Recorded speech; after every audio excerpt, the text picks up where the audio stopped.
Bonjour à toutes et à tous, bienvenue sur le site des rencontres Atout Plus 3 pour cette première édition. Nous sommes ravis de vous accueillir pour vous permettre de découvrir les 8 écoles qui composent ce concours. Alors le principe est simple, vous avez cet après-midi 4 écoles qui vont répondre à vos questions. Mardi après-midi, vous aurez 4 autres écoles qui vont vous permettre de les connaître un peu mieux en venant se présenter une par une.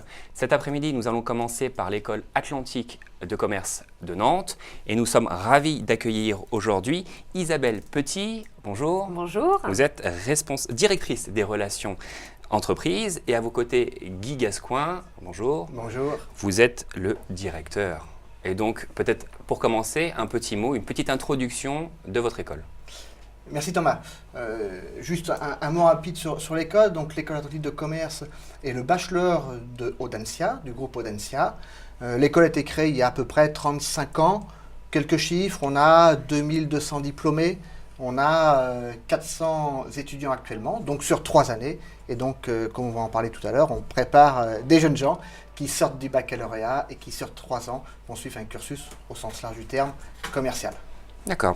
Donc on est ensemble pendant 45 minutes. Ces 45 minutes vont permettre aux internautes présents de vous poser pas mal de questions sur un petit peu tout ce qui va composer ce bachelor, le cursus, un petit peu la vie, les différentes possibilités en sortie. Voilà. Et puis surtout, peut-être aussi, j'ai envie de dire, les oraux, puisque les oraux, c'est dans pas très longtemps. Il y a les inscriptions qui arrivent à partir du 2.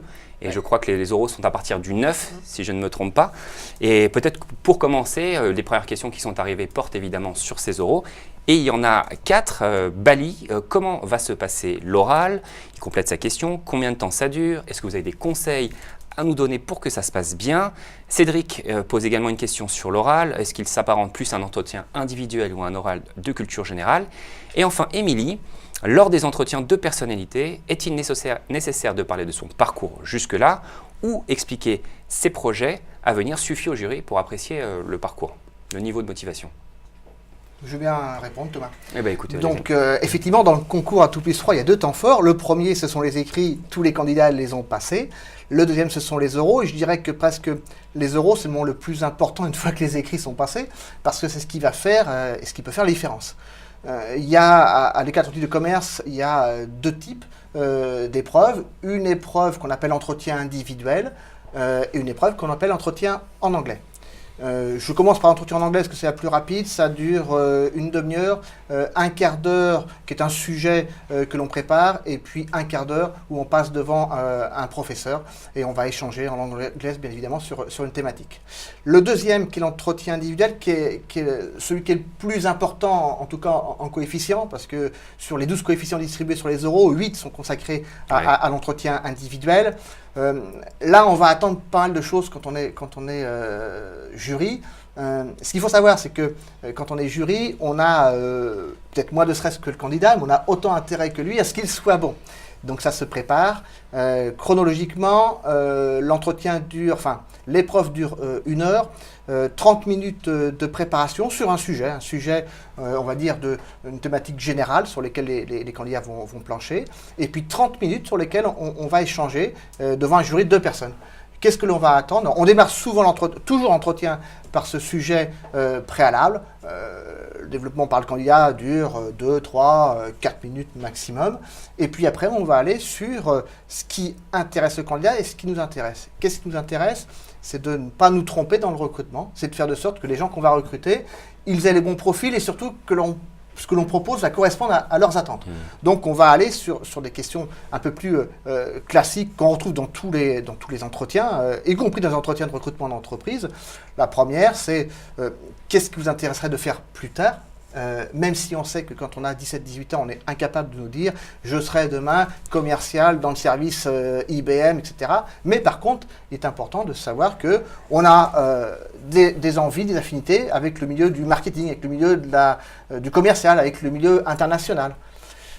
On ira aussi sur des questions liées à la personnalité. Qui êtes-vous? Qu'est-ce que vous faites de vos temps libres, de vos loisirs? Et puis on ira aussi sur l'école. Qu'est-ce qui fait qu'aujourd'hui, vous voulez postuler à l'école atlantique de commerce? Eh bien, je veux postuler à l'école atlantique de commerce parce que finalement, je recherche une approche très internationale, je recherche ceci et cela. Bien évidemment, on regardera la qualité de dynamique des candidats. On sait pertinemment que c'est souvent leur premier entretien, donc ils sont tous un peu stressés, donc c'est à nous d'en tenir compte. Le meilleur moyen de le préparer, c'est d'une part de se renseigner sur les différents métiers auxquels on va pouvoir postuler, pour expliquer, ben voilà, je ne suis pas capable de vous dire ce que je ferai dans 3 ans ou dans 5 ans si je fais un master derrière, mais les métiers commerciaux, la vente en particulier, m'attirent pour ceci ou pour cela. Pas hésiter à donner des exemples lorsque l'on a des activités extrascolaires, et puis surtout montrer l'intérêt et la passion que l'on peut avoir.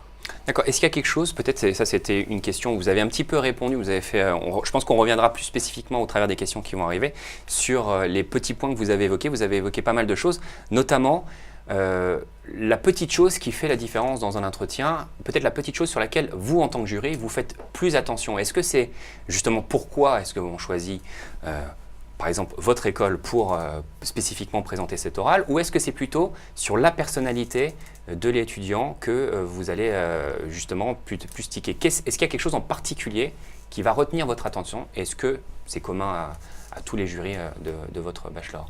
Peut-être Isabelle, je ne sais pas, vous faites partie des jurys? Oui, on est tous concernés dans l'équipe élargie de l'EAC par les jurys. Effectivement, on est sensible à la fois à la personnalité de l'étudiant. On s'assure qu'elle soit en phase aussi avec les valeurs de l'école, qui sont l'humilité, être citoyen du monde, aller au bout de ses rêves, saisir les opportunités de la vie, mais aussi la connaissance que le candidat ou la candidate peut avoir de l'école. La différenciation qu'il fait dans la connaissance qu'il a des programmes, des spécialisations que nous proposons dès la première année. On en parlait un petit peu avant de prendre l'antenne. On disait peut-être que certains candidats souhaitent, et c'est peut-être même conseillé, de présenter plusieurs oraux, plusieurs écoles si c'est possible.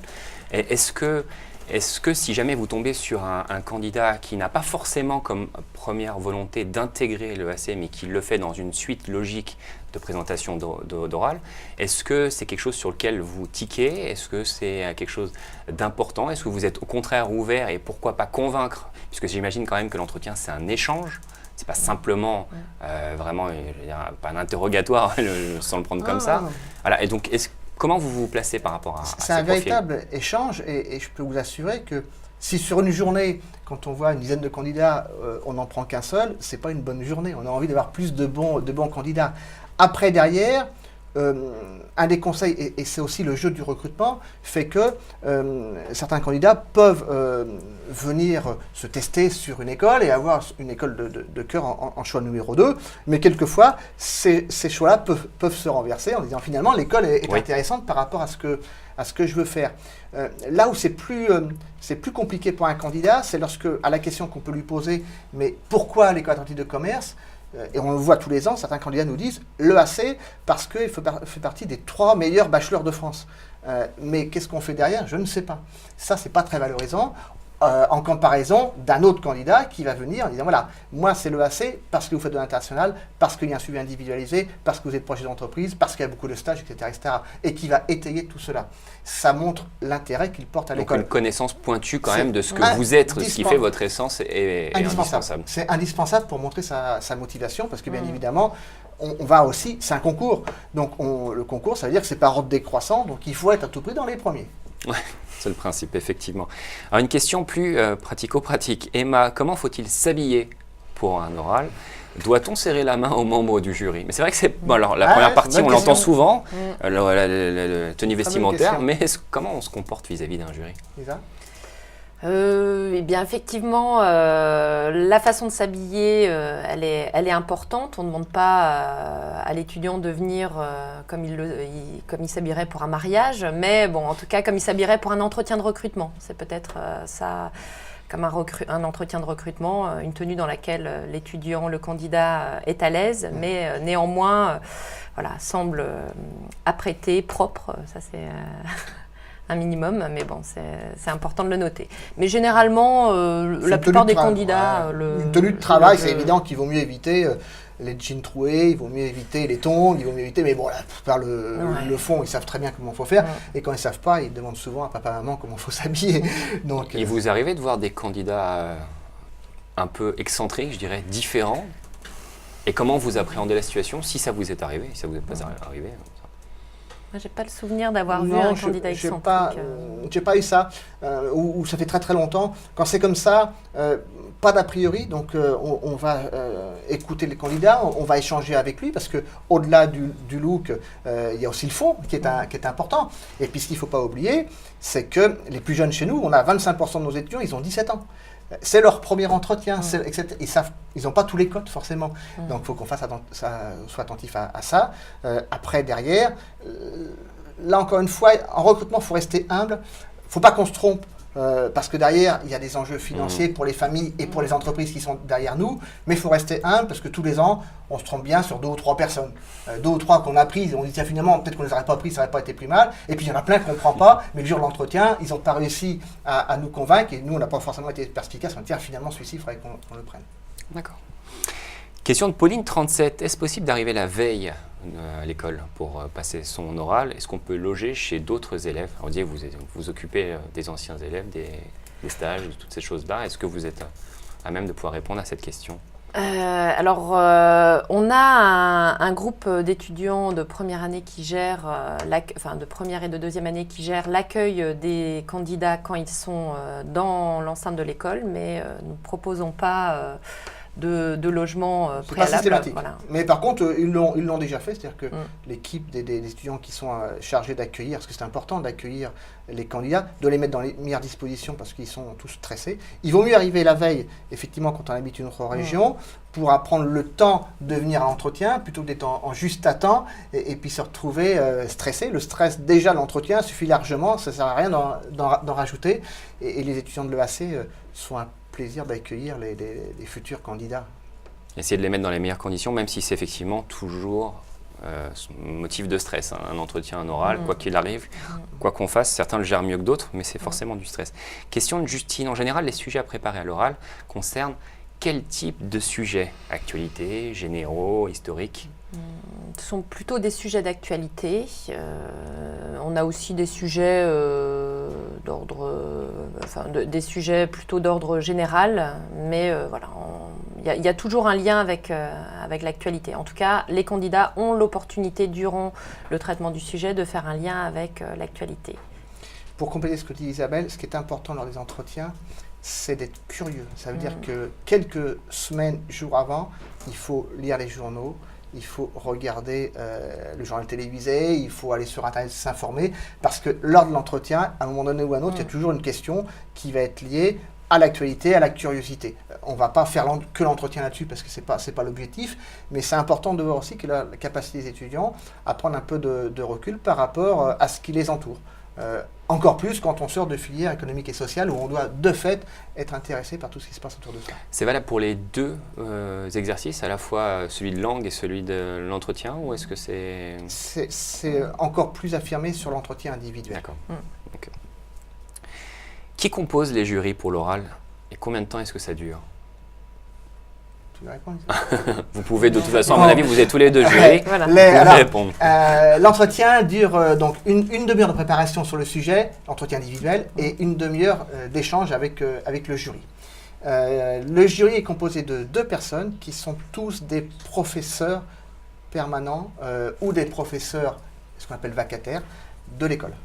Donc des gens qui connaissent très très bien l'école, des gens qui connaissent très bien les étudiants et qui sont capables à la fois de juger, de se projeter et de répondre aux questions des candidats avec un exercice très particulier, c'est que dans notre approche, il faut qu'on soit capable de se projeter sur 3 ou 5 ans. C'est-à-dire, contrairement à un entretien professionnel où finalement on est sur une période hyper courte, là c'est la personne que j'ai en face de moi.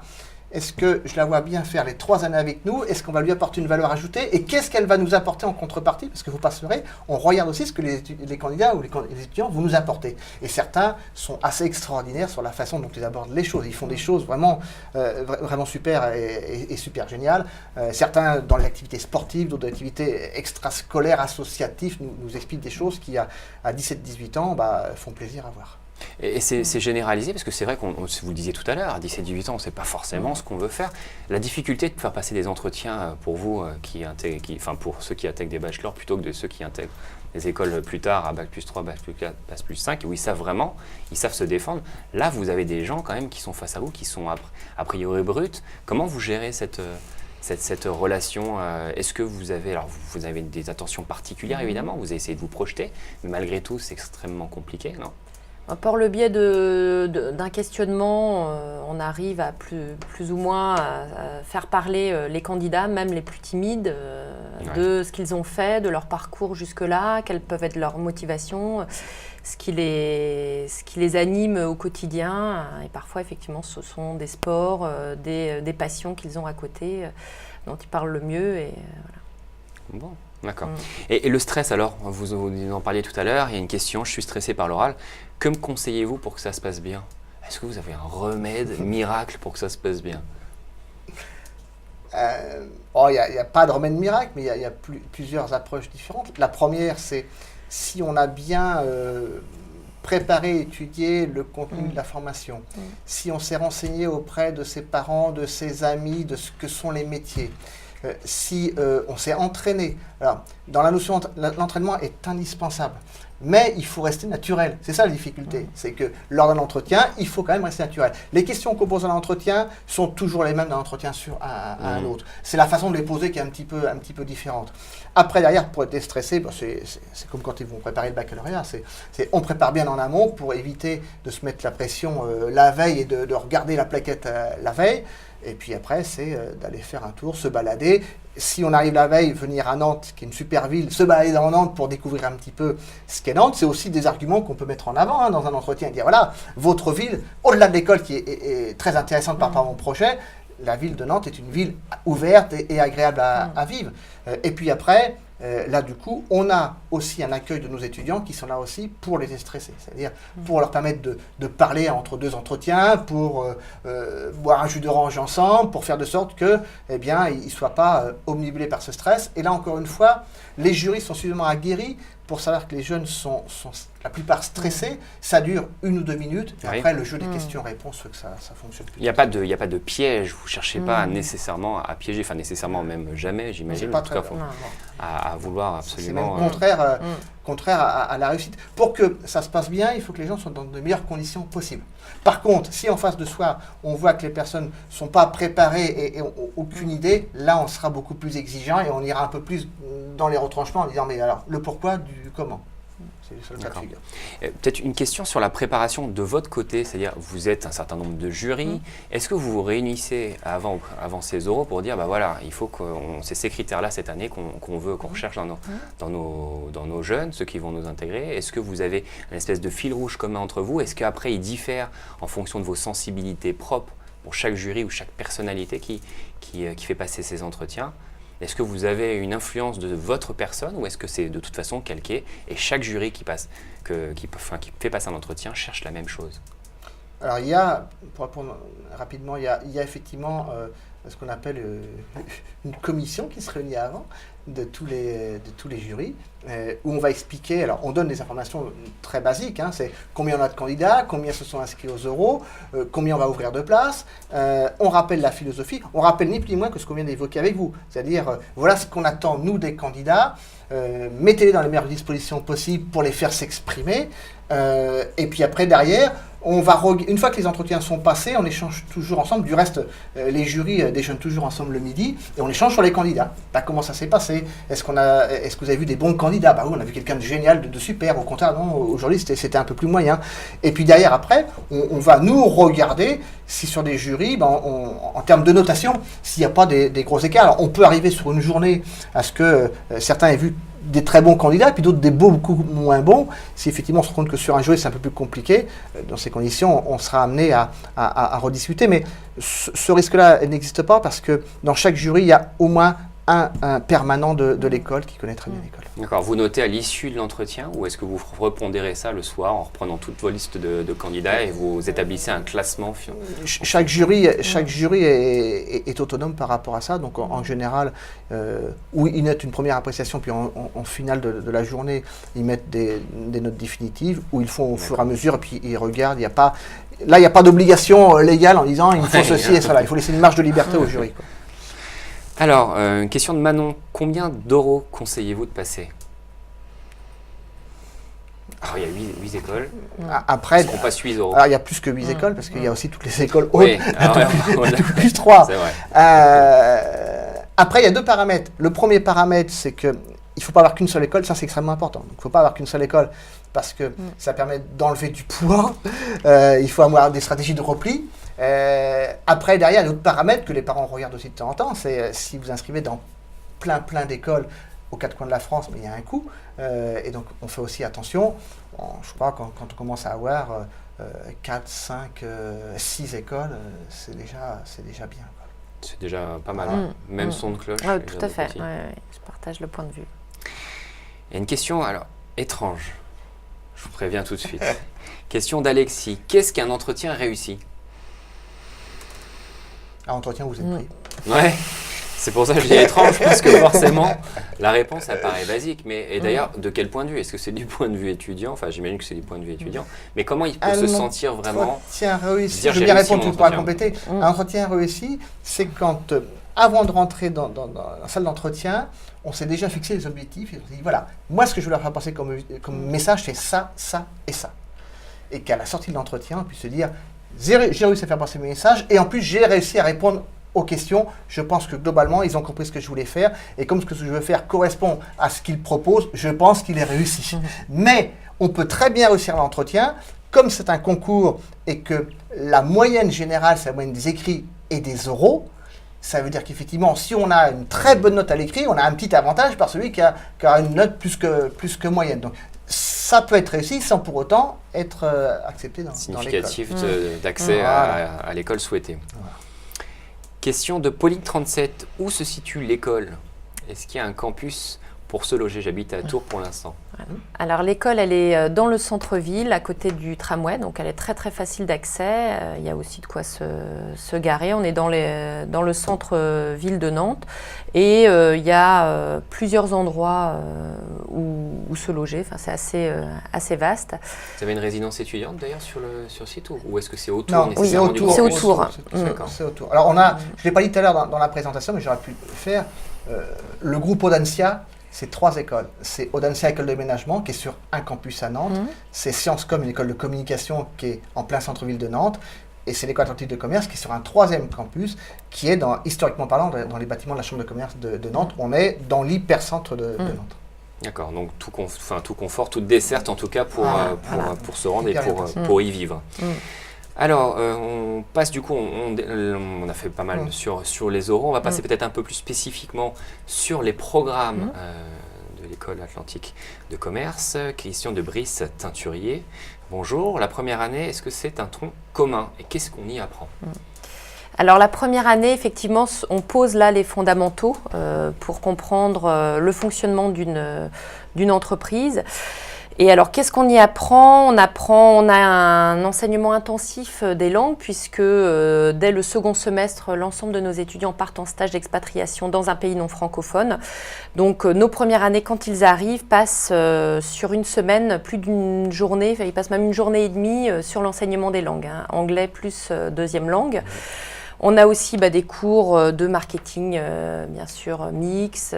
On a des cours d'études du consommateur, des cours de phoning, technique de phoning. On a de l'analyse d'activités sur le bilan, de l'économie, voilà. Des fondamentaux pour comprendre le fonctionnement d'une entreprise. Alors, pour compléter ce que dit Isabelle, c'est un tronc commun à 90%, mais on a déjà des électifs dès la première année. Dès la première année, les étudiants vont choisir déjà en fonction d'envie, en fonction d'intérêt, différents types d'électifs, Isa pourra en parler juste après, qui vont leur permettre déjà, l'objectif sur les 3 années, c'est d'asseoir ses connaissances et de peaufiner son projet professionnel. Et ça commence dès la première année, électif. Alors, on a deux possibilités d'individualiser son parcours dès la première année. On a ce qu'on appelle les électifs au second semestre, qui sont des missions entreprises que nos étudiants vont choisir.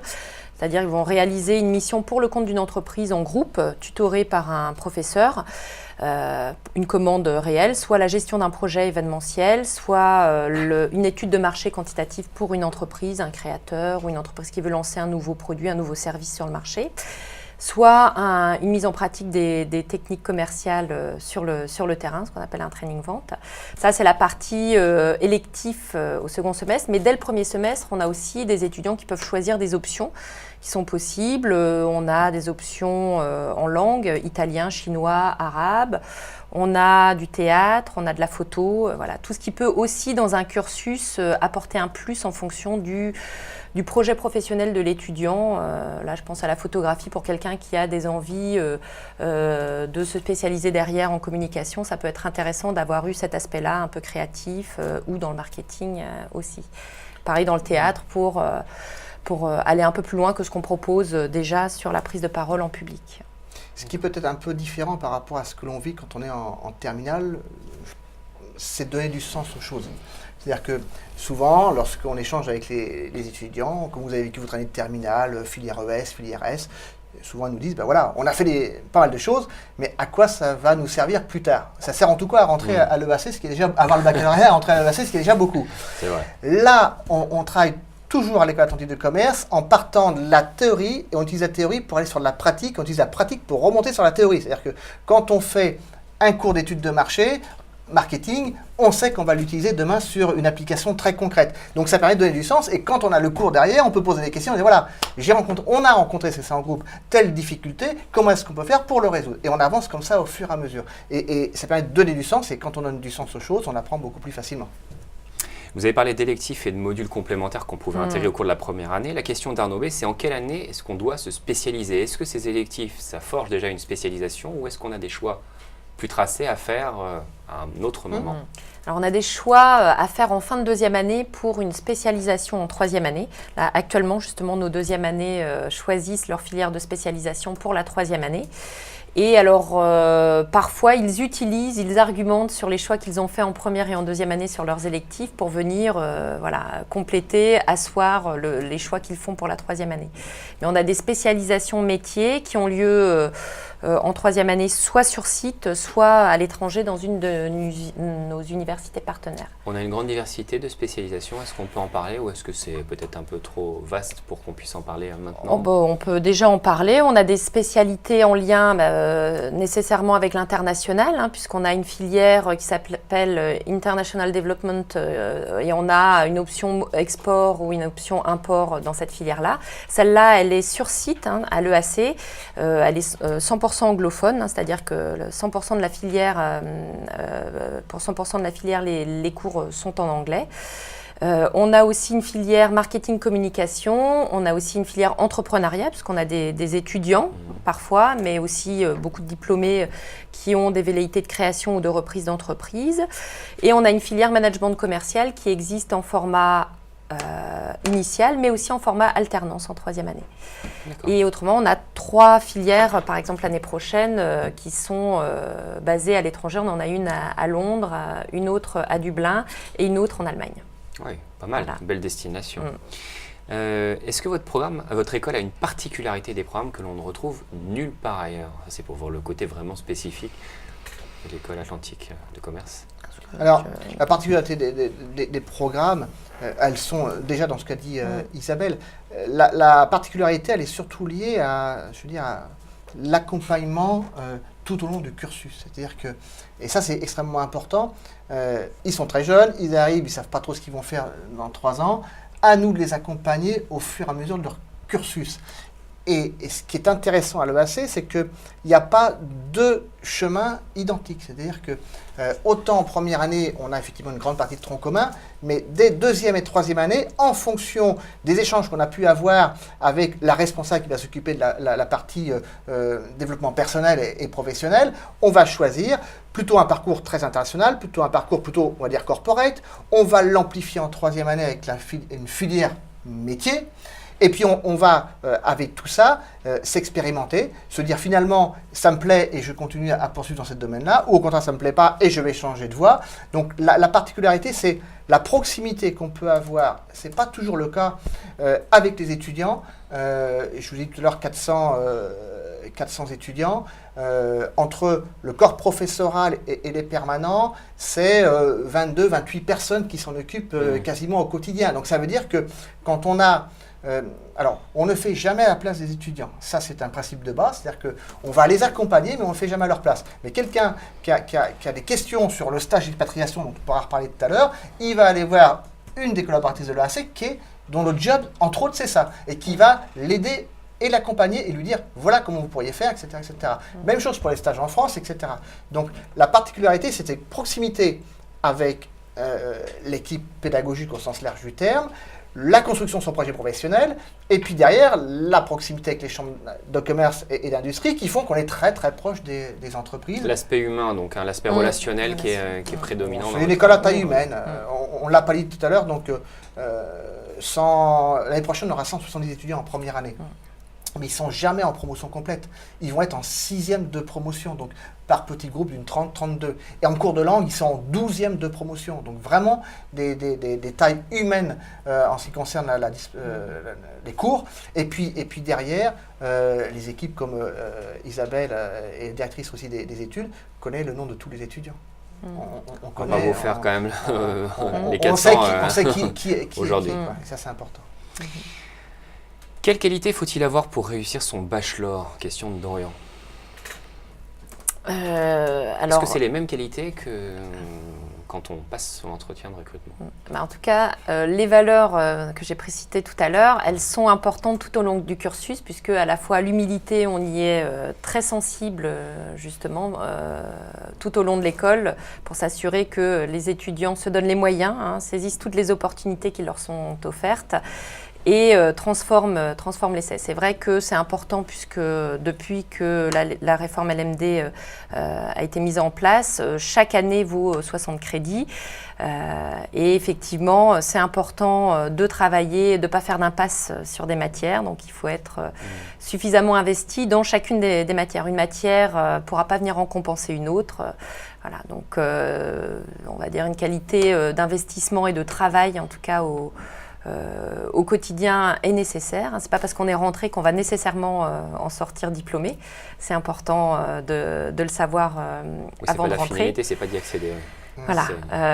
Et puis après des qualités humaines, notamment pour pouvoir lier avec d'autres candidats. Mais bon, normalement, si on a bien fait notre travail au moment du recrutement, c'est déjà le cas. C'est aussi la volonté de réussir. Alors, les étudiants de l'EAC sont de profils très différents.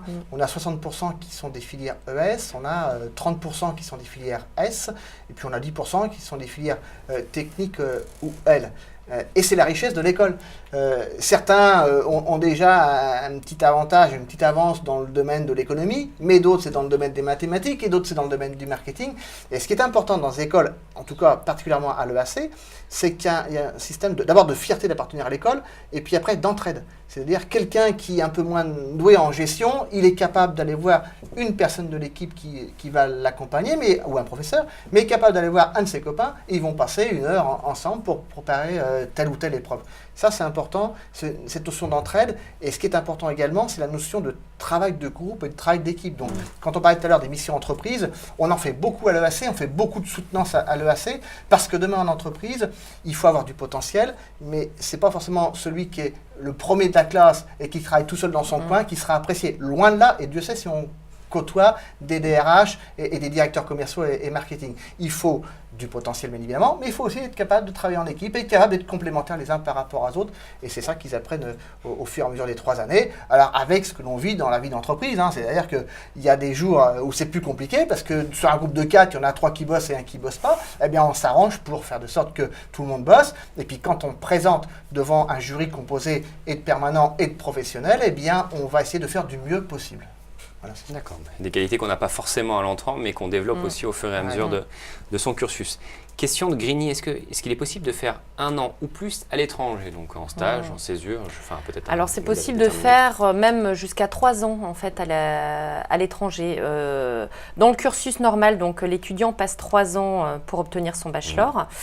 Mais il peut réaliser, déjà il est obligé de partir sur le second semestre en stage d'expatriation, donc j'en ai parlé tout à l'heure, mais son deuxième stage, il peut le réaliser à l'étranger. Son semestre d'études en deuxième année, il a le choix entre un parcours qu'on appelle international, donc là il peut choisir le parcours international où il va réaliser un semestre d'études dans une de nos 20 universités partenaires. Et où il part en stage à ce moment-là, et c'est le parcours corporate, et il peut dans ce cas-là aussi partir là à l'étranger. Ensuite, il peut réaliser une année de césure entre la deuxième et la troisième année à l'étranger, en utilisant soit le double diplôme, puisqu'on propose un double diplôme avec Dublin, mais aussi réaliser sa troisième année, comme je le précisais tout à l'heure, à Westminster, en Allemagne ou encore à Dublin. Donc, ce qui veut dire qu'un étudiant qui utiliserait l'ensemble des possibilités chez nous pourrait passer jusqu'à 3 ans sur 4 qu'il aurait réalisé là à l'étranger. Ça arrive régulièrement? En tout cas, ça concerne une petite partie de vos étudiants? Là, par exemple, l'année de césure va concerner une petite quinzaine d'étudiants pour l'année prochaine. Et puis, on a entre 10 et 15% d'étudiants qui partent réaliser leur troisième année à l'étranger. Certains font... alors, c'est important parce que l'international, c'est un des facteurs clés de l'école, c'est très ancré sur l'international et l'international pour tous. C'est-à-dire que tous partent à l'international. En première année, ils sont tous obligés de partir en stage d'expatriation dès la première année. Mais après, derrière, en fonction des projets des uns et des autres, effectivement, certains vont beaucoup plus loin. Certains choisissent le semestre d'études à l'étranger, en deuxième année, mais d'autres vont dire, je ne prends pas le semestre d'études, mais par contre, je vais prendre le stage à l'étranger. Et puis certains vont dire, je ne vais pas faire ça en deuxième année, mais je vais prendre l'année césure entre la 2 et la 3, et là, je vais partir 1 an en humanitaire. Et puis d'autres vont dire, finalement, c'est la troisième année qui m'intéresse, où là, du coup, je vais prendre la filière complètement en anglais en restant sur Nantes, mais partir 6 mois à l'étranger. Tout est possible. C'est aussi un des facteurs clés de succès de l'école, c'est à géométrie variable en fonction de l'avancement de son projet professionnel. C'est lié aussi au facteur humain dont on parlait, de taille humaine, ces possibilités de vraiment personnaliser et de pouvoir ajuster, agencer un petit peu comme on le souhaite, entre guillemets, en fonction de son profil. Il y a à la fois le côté taille humaine qui le permet, mais aussi le partenariat, le fait qu'on appartienne à un groupe qui a des moyens importants, notamment au niveau de l'international. Et Audencia Group nous le permet. Question de Jérémy, en quelle année est-il possible de faire de l'alternance? Alors, l'alternance, on peut en faire à partir de la troisième année, sous la forme d'un contrat de professionnalisation dans une filière qui s'appelle donc management commercial, qui forme au métier du commercial et du management de force de vente commerciale. Voilà. Question de Ben qui habite Paris. Le réseau des anciens, le BDE, est-il actif? Est-ce qu'on peut faire du sport à haut niveau pendant ses études? C'est vrai qu'en plus vous êtes dans une région... Il y a deux réponses à ça. Il y a le BDE et il y a l'association des diplômés. Ouais. Bon, moi je vais répondre sur le BDE et puis Isabelle sur l'association des diplômés parce qu'elle connaît mieux ça. À l'EAC, il y a 2 assos, un bureau des élèves ou des étudiants et un bureau des sports. Oui, c'est important parce que c'est un des rouages forts de l'école avec l'équipe d'encadrement et les étudiants. Et oui, c'est important parce que pour être bien dans sa peau, il faut aussi pouvoir faire des choses à l'extérieur. Alors après, avec le bureau des élèves, on a l'occasion d'échanger régulièrement. On retrouve toujours les parties très festifs qu'on a dans beaucoup d'écoles de commerce, mais ça va au-delà de ça. Ils organisent aussi des soirées sur lesquelles ils peuvent avoir des thématiques. On peut demain travailler avec eux et nous proposer sur comment est-ce que demain on va pouvoir se tenir à table correctement au restaurant, quelles sont la bienséance. Ça peut faire partie des projets, les règles du savoir-vivre du bureau des élèves. On peut aller sur plein de thèmes différents. Le bureau des sports a une autre vocation, c'est pour être bien dans sa tête, il faut être bien dans sa peau. Alors on fait du sport à l'EAC, c'est prévu dans le programme, mais le BDS va encore plus loin, il propose aux étudiants, en dehors des cours, en dehors des options, d'aller se défouler ensemble sur du sport co ou du sport individuel qui est course à pied, etc. D'accord. Alors un mot peut-être sur... Alors le réseau des diplômés comprend donc 2200 diplômés depuis près de 35 ans. Et il est organisé de façon à organiser des événements au moins bimensuels. Voilà, il y a des diplômés qui se retrouvent sur Nantes, on en a d'autres qui se retrouvent sur Paris en fonction de là où ils sont. Et puis on a le facteur taille humaine nous permet donc de connaître nos étudiants et donc nos diplômés une fois qu'ils sont sortis de l'école. Et ça nous permet de les solliciter régulièrement. Donc là par exemple jeudi dernier on a organisé un forum des métiers où on fait venir comme sur nos conférences métiers, 50% des entreprises qui interviennent, voilà, les collaborateurs qu'on sollicite, c'est avant tout nos diplômés, puisque ce sont eux qui parlent le mieux du parcours à l'école. Forcément. Voilà. Donc ils viennent régulièrement rencontrer nos étudiants dès la première année et jusqu'à la troisième année. Parfois sur des thématiques métiers et d'autres fois sur des thématiques parcours. Justement, là on parlait tout à l'heure, un parcours tout à l'international ou alors un parcours d'un étudiant, d'un diplômé qui a intégré l'incubateur qui est commun à Audencia Centrale. Voilà, un de nos diplômés qui l'a intégré vient témoigner et expliquer ce que ça pourrait apporter aux étudiants qui souhaiteraient y aller et créer. Peut-être juste une précision avant les deux dernières questions. Il parlait tout à l'heure de sport à haut niveau. Est-ce que c'est possible? Est-ce que vous avez des étudiants qui font du sport à haut niveau on en a eu, mais ce sont toujours des sports individuels. Sport collectif, on n'arrive pas. Bon, à Nantes, on parle souvent du FC Nantes. On a déjà été contacté pour pouvoir prendre des sportifs de haut niveau dans le domaine des sports collectifs, mais c'est compliqué de libérer tous les après-midi pour qu'ils fassent des entraînements. Par contre, on a eu des athlètes de haut niveau, équipe de France d'aviron, perche, etc., qui, en parallèle de l'école, vont s'entraîner le matin ou vont s'entraîner le soir et qu'on libère sur les compétitions équipe de France. D'accord. Alors, deux questions sur l'après-bachelor. Question d'Olivier, si on veut poursuivre ses études après son bachelor, est-ce que c'est possible? Il faut pas repasser un concours? Est-ce qu'on peut changer d'école? Et Romuald, y a-t-il des débouchés après un bachelor ou faut-il nécessairement poursuivre ses études en master, par exemple? Alors la tendance actuelle, elle est de 70% de nos diplômés qui poursuivent vers un master. Oui, c'est possible de poursuivre au sein du groupe, que ce soit au sein de Audencia École de Management, que de l'école donc Sciences Com, que des masters spécialisés à Audencia École de Management. Ça se passe toujours par le biais ou d'un concours, d'un concours pour les écoles et pour les masters sur dossier. Mais c'est possible, d'autres choisissent de poursuivre dans une autre voie, soit en université, soit dans des écoles à Toulouse. On en a qui poursuivent un peu partout en France et pour certains, ils restent sur Nantes, à Audencia. Alors, on ne le faisait pas avant, mais on le fait depuis 1 an ou 2 ans maintenant. On les accompagne dans leur réflexion pour cette poursuite d'études. Et on a toujours le même objectif, c'est une poursuite d'études est intéressante à partir du moment où on a un objectif derrière. Finalement, la formation, c'est juste un moyen d'arriver à un objectif. Donc on va plutôt travailler avec eux sur, voilà ce que vous avez fait sur 3 années. Je reprends un exemple, quelqu'un qui fait en 3e année la filière import, l'option import, donc elle sera le développement option import, donc les achats, qui est très très intéressé par les achats, et bien va se dire peut-être que avec juste une teinte d'une année dans les achats, ça ne me suffit pas. Parce que demain, je vais être acheteur dans le milieu industriel. Et bien dans ces conditions, je vais aller chercher un master dans les achats. Et là, c'est tout à fait cohérent et on va pouvoir échanger avec lui. Des étudiants qui nous disent, ben voilà, moi je ne sais toujours pas ce que je veux faire, ce qui n'arrive pas à le passer parce qu'ils ont toujours une idée à la fin, et je veux juste empiler des années d'études pour reculer l'échéance de l'intégration professionnelle, ça, c'est pas un bon plan. D'accord. Écoutez, merci, on arrive au terme de ces 45 minutes. Peut-être avant de se quitter, de laisser la place à la prochaine école, une petite conclusion. Isabelle, un dernier mot, quelque chose que vous auriez à dire aux étudiants?